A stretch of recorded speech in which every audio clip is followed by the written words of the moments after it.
gaming industry is 1000% cooked as the quality of games dips down below the standard to get people to actually buy them, and the quality of the writing and the design of the characters and the worlds dips down below the standards of people willing to buy them.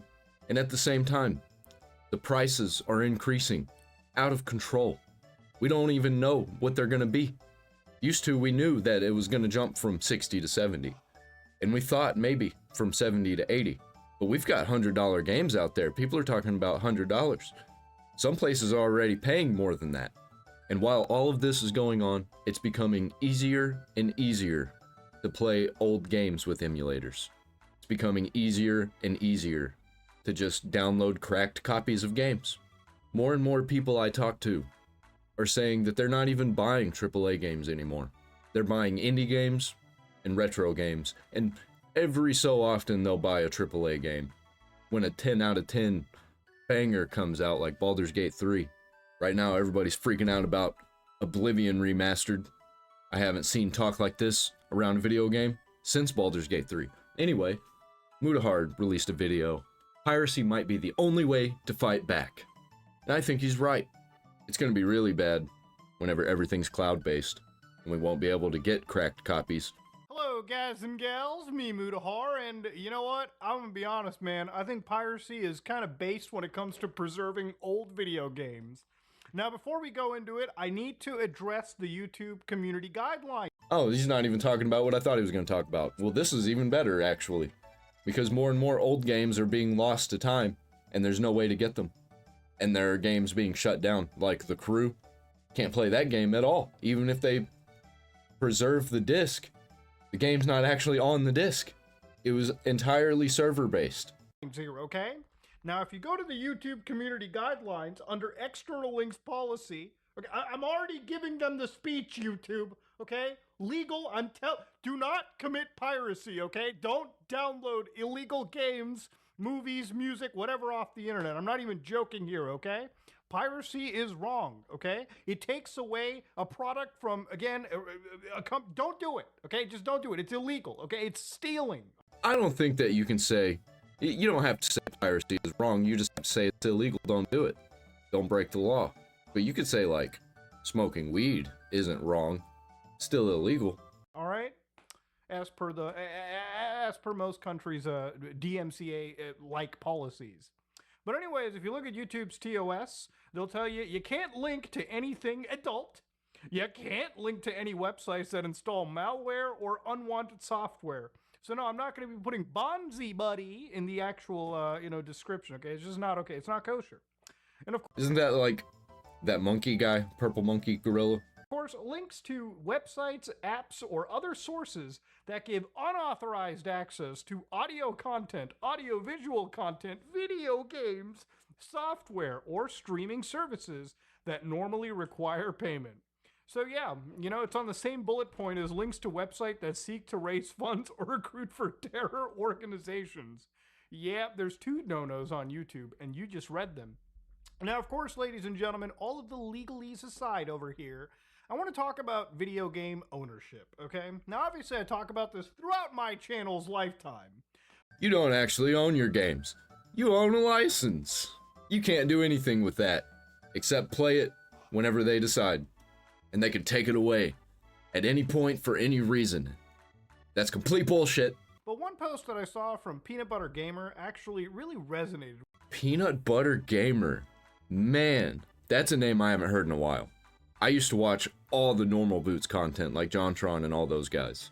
I think PBG is still making videos. That dude's awesome. I liked his content. He's probably making banger content still. With me, okay? And I feel like with me and him, maybe it's an age thing. We're both older people compared to some of the new young kids on the block, and we come from a time when buying a video game was a physical affair, okay? Same. And when I was collecting retro games, emulation really wasn't a thing, so I was getting physical copies from, like, game stores, and they were everywhere. These retro game stores. It's sad that all of the ones that I used to go to, literally all of them, are shut down, except, like, Game Exchange. And they're not really even a retro video game store anymore. They're going the way of GameStop, where they're like selling drinks and toys and Yu-Gi-Oh cards. I remember buying cartridges that I gave blowjobs to just to make them work on the old Sega Genesis, all right? I remember bricking up a PlayStation 1 disc going... Yeah, rubbing toothpaste on it. Anybody ever hear that, where you rub toothpaste on it and it'll resurface the game for you? Totally never worked for me. Praying to God that I would see the PlayStation logo and actually be able to play the video game that I wanted, right? I mean, whew. As long as you could see that logo pop up, you knew that you were able to play this game and it wasn't gonna have any issues. You'd have the most scratched up looking disc of all time. As long as that logo loaded up, that disc still worked. Let me tell you, when you're on Siphon Filter 2, Disc 2, and it's not working for a brief moment, you get them heart palpitations when you're that young. But anyways, he said, recently realized I no longer own Minecraft because I didn't merge my Mojang account to my Microsoft account. The exact same thing happened to me. Exact same thing. I had to rebuy Minecraft if I wanted to play Minecraft again, because I didn't do that stupid link thing. So he buys the game 15 years ago, like we all do, okay, on Mojang.com, if you're as old as me, and they unpurchased it from me. I don't even know how this kind of thing is even legal. Now, I'll tell you how it is legal. Typically, a lot of these companies have like fucking mega novels of legal work. Like, we're talking crazy end user license agreements. We're talking tons of agreements that pretty much have it stipulated that I guess they can take away the license at any given fucking moment. Yeah, this whole situation with unpurchasing your game from you, unpurchasing Minecraft, would be like if you bought the original version of Skyrim on PC, and then they took it away from you, and forced you to buy the new version if you wanted to play it again. Which, they didn't do that. What they did was they just delisted it, and you couldn't find it anymore. If you looked hard enough, you can still find it. Because there are still some old mods that don't work on, what is it, the Legendary Edition? Now, do I think that that should be legal? Absolutely not. And there's plenty of channels like mine, like Lewis Rossman, like, Ross from Accursed Farms. There's plenty of channels, plenty of content creators that understand the value of buying a fucking video game and owning it, okay? Now, before somebody conflates it and says, you don't technically own the game, you own a license. I know I own a license, okay? I know when I purchase a disc to anything, I own a license to use that software. And I'm not conflating it with me owning Minecraft as an IP. I feel like that's a weird conflation that I've seen recently. And Yeah, when people argue that, like, oh, you don't actually own your game, you just own a license.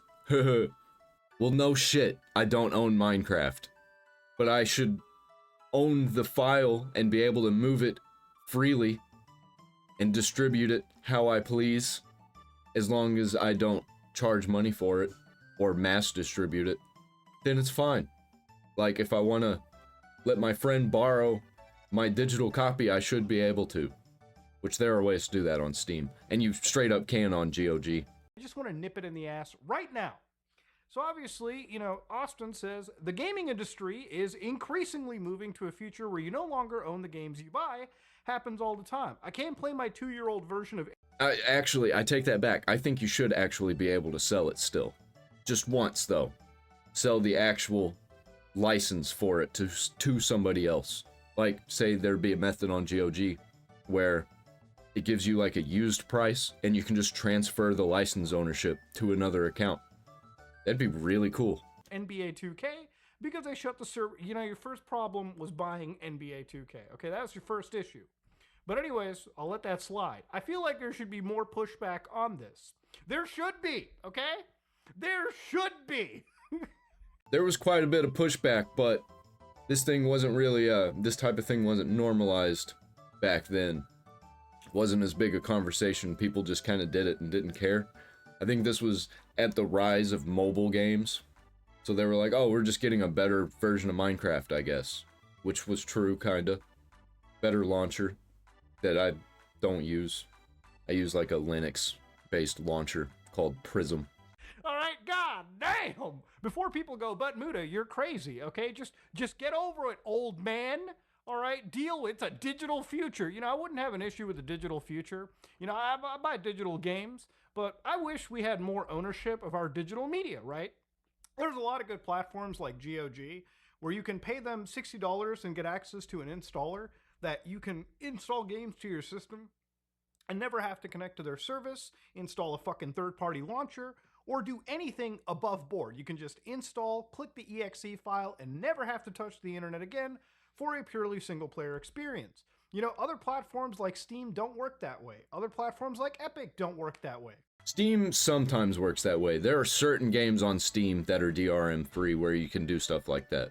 And I feel like a lot of people are dumb enough to come into comments and go, wow, you buy games on Steam, but you're out here talking about game ownership. Yeah, no, I'm not saying Steam is perfect. It clearly isn't. Yeah, if Steam shuts down, there goes our whole library. But they'll probably have something in place at that point if they think that they're going to shut down to where you can get your library and have them somewhere else. They might even release all their games DRM free. What do they care? They're shutting down. You know, you can go to GOG and purchase a fucking game, like Fallout, for instance, and own it. You can own the actual, you can burn the installer to a Blu-ray drive and keep that shit forever. You know, I downloaded all my GOG games and stuck them onto my own cloud server, meaning that if I ever need to play games like SWAT 4 again... I did the exact same thing. I have so many GOG games, I don't even know what to do with. They're mostly indie games and like retro games that I spent $1 for. But there's a lot of them. I can just pull that shit right from my cloud and install it without ever touching GOG once again. So again, when he actually goes down, there were some comments that I found that literally hurt. They sent you a few million emails about it leading up to it, which is true. Actually, Microsoft, when it came to Minecraft, when Microsoft acquired Mojang, they wanted you to effectively migrate your Mojang account to your Microsoft account. So they could steal your data. Now, I did that, unlike Austin, meaning that my Minecraft purchase from 15 years ago or whatever ends up actually attributing to my Microsoft account. And I didn't do that, so I lost that version of Minecraft. I lost that account forever. I had to make a new one. I even remember what it was called. It was called SG Black Rain, and it's just gone. That email's gone. Everything about it's gone. that's the account that I use to play Minecraft in today's day and age. Obviously, Austin didn't do that, meaning that he had actually ended up losing his account because he failed to actually migrate it, and I'm sure that if he went through the customer service support section, he could, but I would think that, unfortunately, in his case, it might be better for him to just spend the $15 again, or whatever the fuck the Minecraft license is. I spent 25. It might be more than that now. It might be something like 35. And that's crazy. It used to be free. I think it was free, then it was 15 bucks, and then it was 25 bucks. I would not doubt that it's $35 now. Than dealing with the headache of Microsoft support, or any support team in general. Now, of course, one person says YouTuber has to spend $30 a second time in 2 decades. What a tragedy. Now, that might be one of the most... I know I can't use that word. Brain dead things. Yeah, because if you give them an inch, they'll take a mile. If you're okay with them doing it to Minecraft, and you have to spend $30 again, oh, it's just $30. But if they think that people think that, they'll do it again. Oh, it's just $60. Oh, it's just $120. Oh, it's just your whole fucking library. I've read on the internet.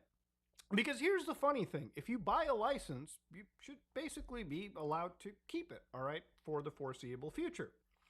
Now, not only that, your license should be usable. Like, say you bought some games back in the Xbox 360 days, they should still be able to work on your new Xbox today. And if it doesn't, then you got scammed. Now, the thing about it is, that's just Minecraft in this situation, but it's one small symptom in a much larger problem. Now, one of the most interesting and amazing initiatives that I've seen in the world of gaming is Stop Killing Games, and I've talked about this for quite a long time now. This is a actual, movement pushed by Ross from Accursed Farm, a beloved YouTuber who creates some amazing YouTube content like his infamous Game Dungeon series, where for some reason Ross can pull out literally the most obscure fucking game that I've never heard of and show it to an audience of people that are absolutely willing to just consume some of the most obscure games you can imagine. I'm one of them. But here in this initiative, I have consumed some extremely obscure 90s PC games. PC gaming wasn't very popular in the 90s. People don't know this. There were games on PC in the 90s. Without game preservation, we probably wouldn't know about games like Fallout 1 and 2. We would just know about Fallout 3, which those aren't really obscure. Those are just titles that I could use it as an example, so people know what I'm talking about. Does anybody know the game Wasteland? That's a that's a preserved game. Fear almost got lost forever.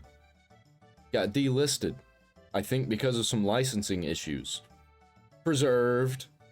It's a consumer movement where they wanted to challenge the legality of publishers destroying video games that they sell to customers. Now, one of his big videos was talking about live service games being effectively a scam, which is true. A lot of games. The Crew. I don't understand why companies don't want to be known for great experiences in the future. Like The Crew. Like, if it gets preserved and people play it in the future how it was today or yesterday, and they can be like, oh, this game is amazing. This is an amazing company. The people who made this game are amazing.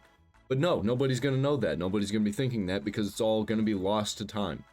These people are wanting to burn down the Library of Alexandria. Services that distribute a lot of these titles that are connected to online services effectively have a time limit associated. So I want you to understand this really quickly. Let's say you buy a video game right now, and it's a purely single player experience, meaning that you're not really interacting with other users, or you can play the majority of the game completely offline. Now imagine if the game has an internet connection associated. So meaning that, at some point down the road, the gaming company associated can actually terminate the online services, meaning that the game you buy is effectively useless. Now that game, The Crew, that we constantly do talk. Hey, there we go. I knew he was going to bring it up at some point. That whole situation is just evil, garbage. About from Ubisoft as an example of this is the perfect example. You buy a video game for $60. Sometime down the road, in the near future, Ubisoft just pulls the cord on the servers and the game becomes an effectively useless brick. And it didn't even take that long. It was only on the market for like, what? Not even a decade? Or was it a decade? It was something like a decade. That's not very long in the grand scheme of things for online games. Just think of how long games like, I know it's an MMO, but World of Warcraft has been online for almost decades. It has been decades, hasn't it? It's been like 20 years or more. Meaning that for people who enjoyed that game, they'll never be able to play it again because their purchase was effectively forfeit. Now, at no point on these games does Ubisoft go out and say, you're not actually purchasing the game, you're actually renting it. And basically, it can effectively be up to us to terminate this game whenever we feel like. We'll give you notice, but once we tell you we're getting rid of this game, there's literally nothing you can do against it. You can't refund it, you can't get some of your money back, it is just effectively a fucking brick. So Ross made Stop Killing Games, which is such an amazing, easy petition that if you go to it, especially if you're in the European Union, guys, it's so easy. You can literally pick whatever country you're in. So if you're in from Ireland, for instance, click on the Ireland section, follow all of these simple steps, and you too can make your fucking anger known to the government so that they can at least investigate companies like Ubisoft or really any gaming company and at least tell them, stop killing your fucking games, okay? Simple as that. It's literally that simple. Now, I guess a really good example of this is what happens when a game is not completed on a disc. So, for instance, if you've never played... I actually have never looked into this, like, what's actually on the disc? Like, what can you actually do with the disc? Probably nothing. There's probably nothing on the disc except for files to download and install or to install the game from like a cloud server. Played the new Indiana Jones, Great Circle game, you are missing out on one of the best action-adventure games in general. I'll get it on sale. Just a great Indiana Jones game, but an amazing action-adventure title. So the thing about this game is, unfortunately, it does not come completed on the disc. Well, that's awesome. I'm not going to buy a physical copy of it then. So I was actually going to go pick this up for the actual PlayStation 5, but thanks to a channel known as Retro Game Future, he decided to do this himself. Now, if you look at the box, right next to the PEGI rating, you're looking at Conexión Internet Necesarios, meaning that you're going to need the fucking internet to play this game. Okay, so, all right, you might be like, all right, well, what does that even mean? You need the internet to play a single-player game. That's what that means. That's retarded. A game that you're not playing online requires internet to play. I thought it was stupid when Diablo 4 was like that, because I could play that single player, and yeah, have it online when you're playing online, but why do I have to always be online? They've turned it into an MMO, and it's not even a very good one.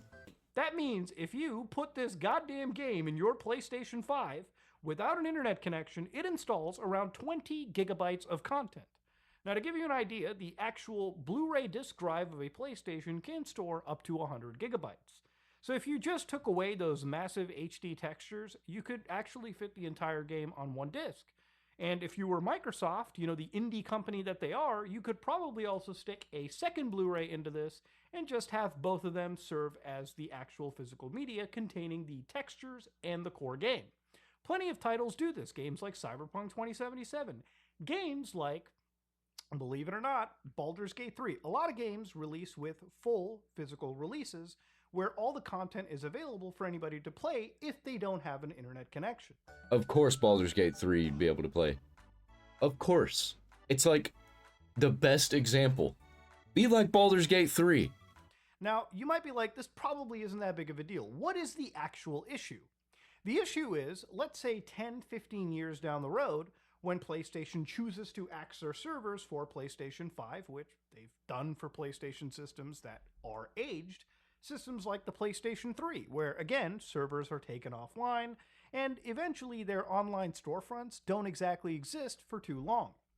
What happens is, now that you have this physical disc, you put it into your system and you can't even download the updated content to play your physical fucking release. Yeah, imagine that you want to go down memory lane and like check your saves and see where you were at this point and what you did and what you've accomplished. I used to do that all the time with PlayStation 2 games. I would check my old memory cards just to see where I was a decade ago, see what I was doing, see what I accomplished, see what this world was like that I was in at that time. It's like traveling through a time machine and seeing your former self. Can't do that. Can't do that anymore because the servers are shut down and the game doesn't work. Meaning that no matter where you buy Indiana Jones physically, whether it be on the Xbox or the PlayStation, it is effectively a useless brick. Now, this hurts even more when the game is good. Indiana Jones is an amazing game. And you might be like, but Muta, the discs don't contain the games. What are you talking about? Well, if you go to doesitplay.org, great guys, friends of the channel. If the game's not on the disc, do you know what the disc is? It's to sell you an ornament that sits on your shelf. So you can look at it and be like, ah, these are all the games that I own, except they're not actually here. These are just telling me that I own them over there on that computer, which would be an Xbox. An Xbox is just a computer, or a PlayStation. At this point, they're not even game consoles. These guys showcase an amazing statistic. For instance, 93% of games actually work without the internet, okay? Offline play is enabled. But when it comes to physical media, 74% in the green category means that you can effectively run most physical media without ever needing an internet connection. Now, when it comes to the yellow category, which again is, you know, the no download required, typically that means you'll probably need a download to get some extra content that's not necessarily required to play the game, just maybe like extra, maybe like a level or like some skins. Or sometimes it might be patches that fix performance pretty heavily.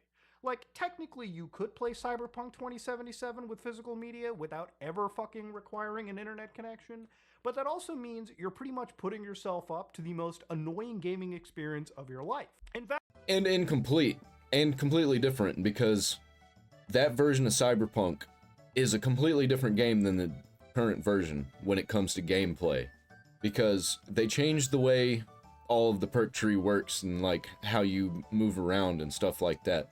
So like you're playing a different game. in fact, if we really added in the worst case scenario, up to 12% of games are unfortunately requiring a download on their system. And sadly, I feel like some gaming companies are kind of getting a little too liberal with giving us shitty media. Games like Hogwarts Legacy, hell, even games like Cyberpunk 2077 Ultimate Edition doesn't even contain the fucking DLC for PS5 users. Like, what is that even? You need a code to access that? Get out of here. Long are the days where you can just go and buy the Borderlands DLC discs and install them to your account on your Xbox. Well, it wasn't even installing them to your account. They were just installed to your Xbox, now you can play them. I let my buddy Petey borrow my DLC discs, and they worked for him. I downloaded them on my Xbox, he downloaded them on his, and we both were playing the DLC for Borderlands together. Back in the Xbox 360 days, when DLC was on physical discs. Now, when it comes to old games like this, right? Again, the context is if the game does not fucking give a completed... Now, if the game is not completed on the disc and down the road those patches aren't available, I mean, it is what it is.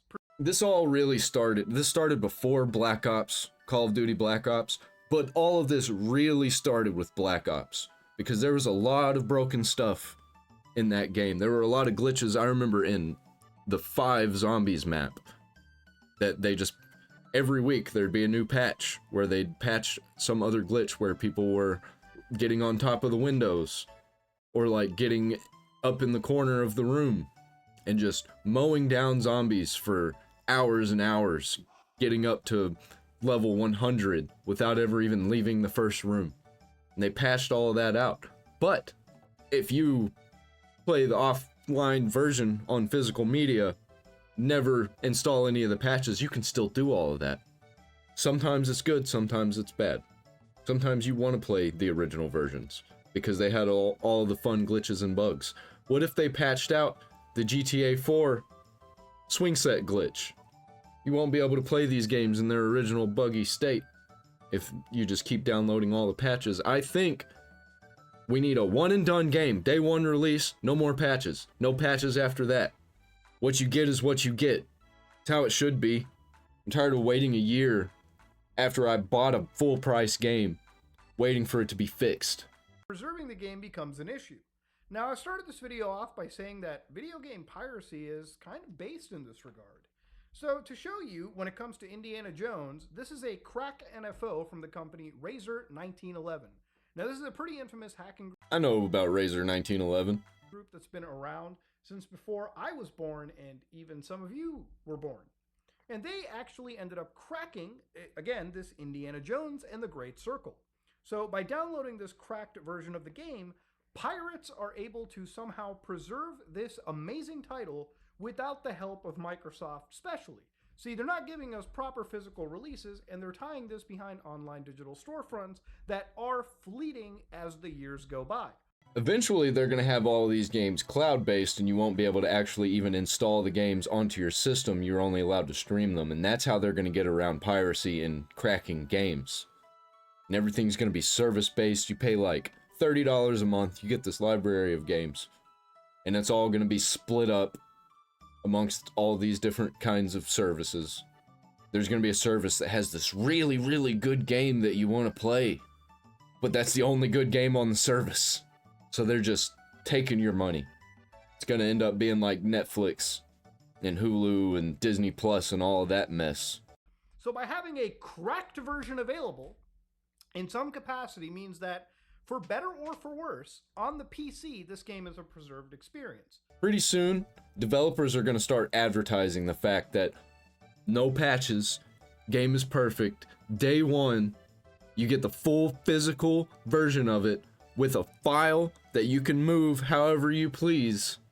That's going to be advertised on their games. Like, we promise, guys, this is your game. Not cloud-based or nothing. It's complete. We're already seeing it. Some people are already, like, in the indie game space, advertising their games as being complete. The same cannot be said for consoles. I mean, what kind of a world do we live in where you have to break the law in order to preserve your games? You know, people say if buying isn't owning, piracy isn't stealing.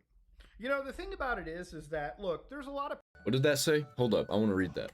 Okay, let's consider that video games are no longer a product you actually own, then it just means that video games are services.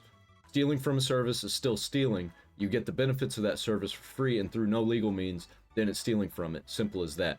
No, actually, wrong. If you... Okay.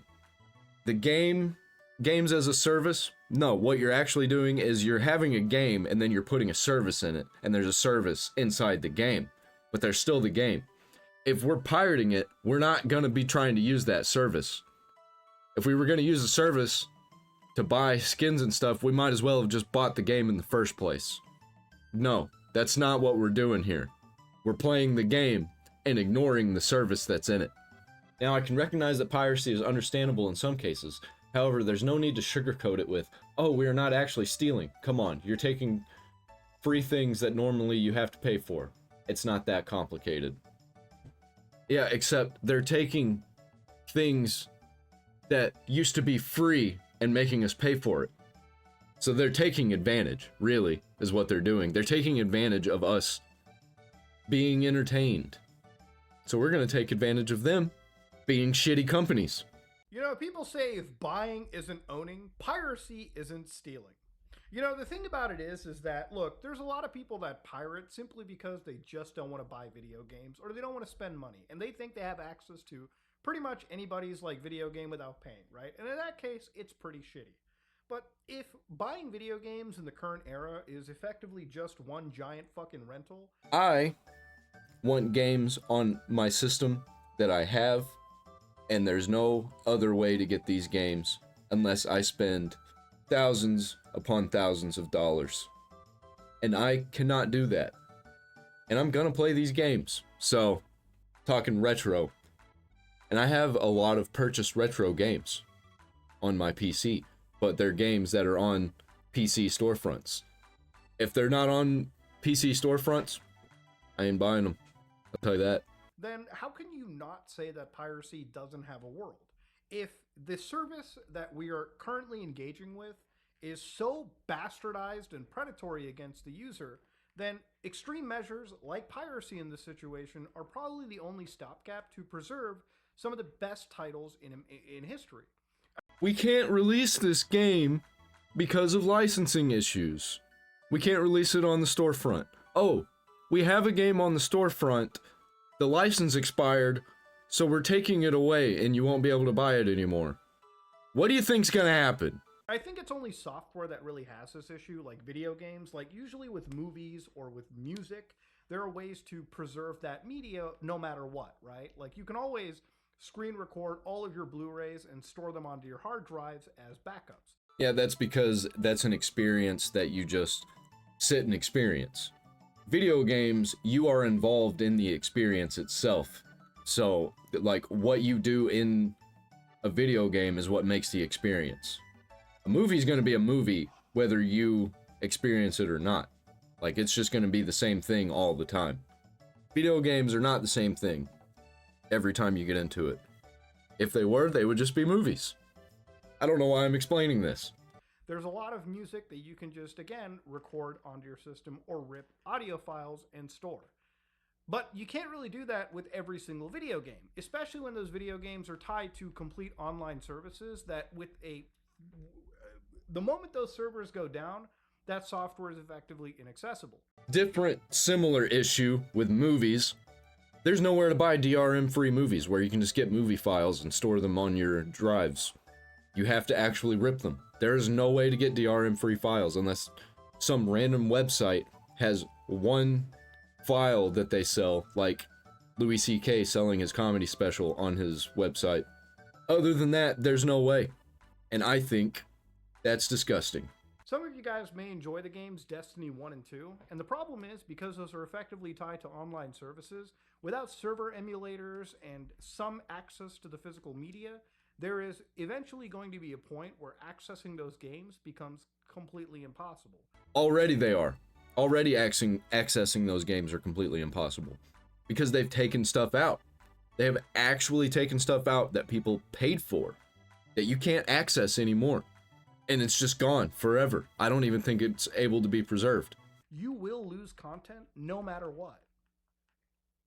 Speaking of video games that literally are alive because of piracy, this is a game franchise known as the Chronicles of Riddick. Now, you probably watched the movies, and I'm not crazy for the movies, but I love these video games.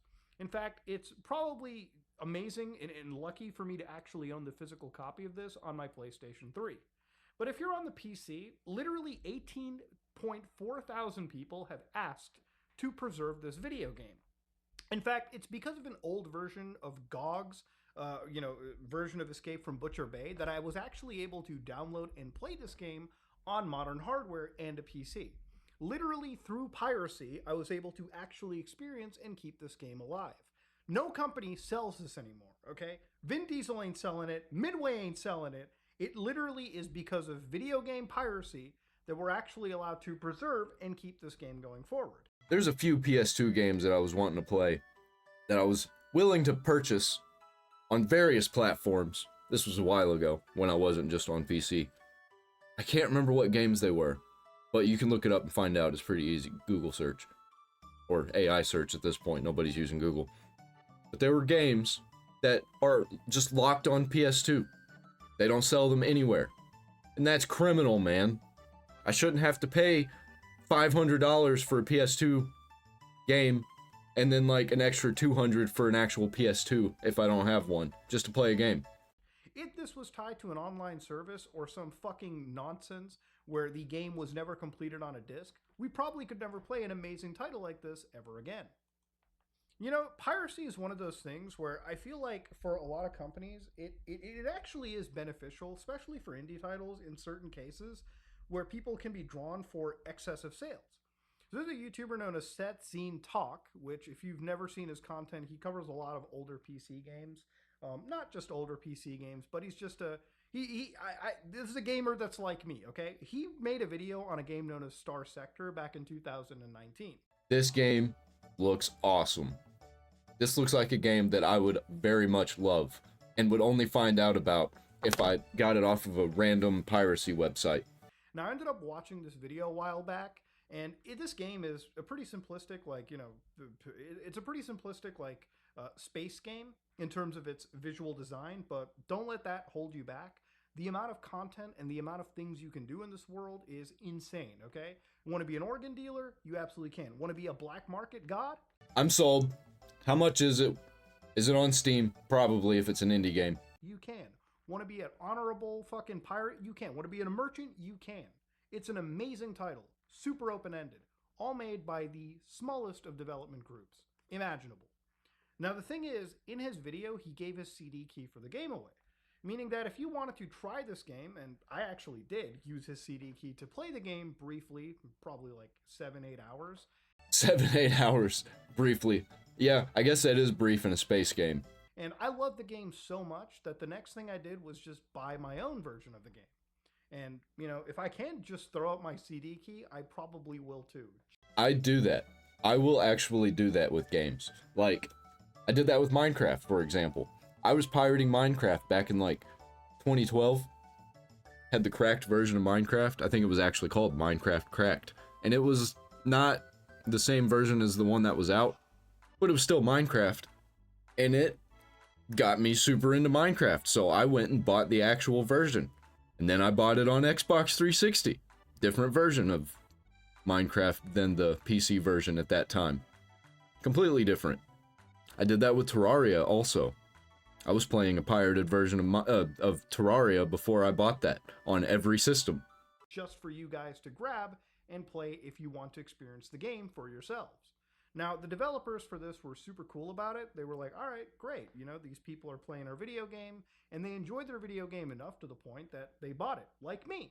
Now, I'm sure there's some people that are using Seth's CD key, and they'll probably never buy Star Sector, which is, again, the negative aspect of it. But because of piracy, and because of the awareness raised by this YouTuber alone, with 8.9 million views on this one video game, I'm sure it led to some serious good sales for this group.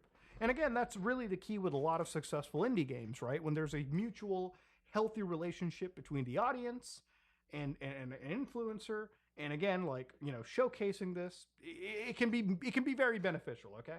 Yeah, just look at Schedule 1. People were making a point to buy that game without ever even actually having any intentions on playing it. A lot of people played it, but I almost bought it just because of politics, really. Because of the culture wars, because it sounded exactly like a game that I would 100% have played back in my teenage years. And I would totally play it now too, actually. And I'm definitely going to buy it when I get paid. But the point is, piracy probably did lead to a lot of positivity for this game. Now, look, piracy is a complicated subject, but I really wanted to talk about it in the context of it really saving a lot of modern video games. There's a lot of video games that I enjoy that, frankly, are living on borrowed time, just because of the way that companies are handling their DRM.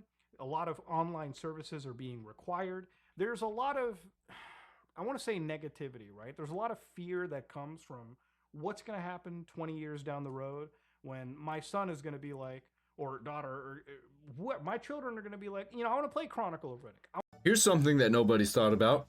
Halo Infinite. The campaign's going to be there. Multiplayer is going to kind of be there. But the actual experience of the online multiplayer is going to be gone. It's going to be ripped out. Because that's server-based. You'll be able to probably do like custom games, but you won't be able to relaunch servers because there's going to be nothing there. Except for maybe what originally released, which was like 3 things. I think it didn't even release with Slayer. I don't even know if they have Slayer now. If they do, it's just like in some playlist probably. And it's not actual just Slayer. It's going to be gone. No more Halo Infinite online multiplayer. You won't be able to relaunch those servers with like third-party servers or anything in the future. It's going to be gone. I want to play shit like Star Sector. I want to play shit like Indiana Jones.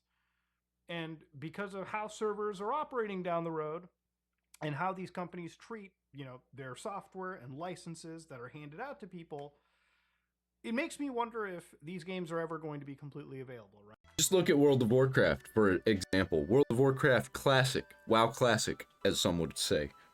They had third-party servers launched on those that Blizzard really did not like. They really wanted to have them shut down, but they couldn't get them shut down. And it eventually forced them to release WoW Classic because the third-party servers were just going wild and nobody was really playing base WoW. And that's what piracy can do. That's what throwing up your own servers can do. Right. We're long past the days of Super Nintendo, PlayStation 1, where we have ISO files for effectively every single game from entire console generations. We're at a point now where video games are kind of a tough bastard to preserve.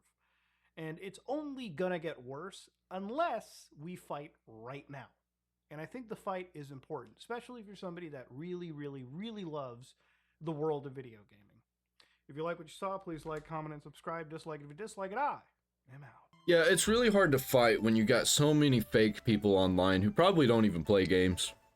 Just arguing all the time and boosting up the conversations that, actually, I don't think that video game companies have gone far enough. I think games would be a better service if they were all online only and they all had skin packs and microtransactions. That's more freedom.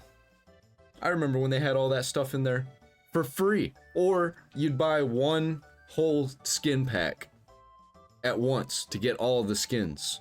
Like in Borderlands 2, they had a few skin pack DLCs and you just got all the skins.